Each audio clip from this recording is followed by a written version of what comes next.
Divide an object using a path. How to make division an object in Adobe Illustrator. Welcome to HLGRAPHICS. Let's conquer the new world of graphics. Make division in object. First, create a square box using the Shape tool and move it to the stroke, then move on. Go to Object, select the path below. It has an option at the bottom, Split into Grid. Choose it. A box will open in front of you. There are two options, columns and rows. Select both on 1010, OK. In this way, vertical and horizontal lines will appear in front of you. Select all with the Selection tool. Select the Shape Builder tool, turn on Fill. After that, you start making your path. Go ahead and create whatever lineup you want to create.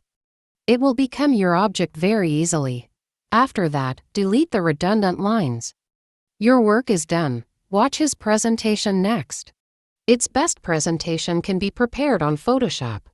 Can create a silver 3D look. A golden effect can also be added. Apart from this, we can also use it for the card, and t-shirt can also be made.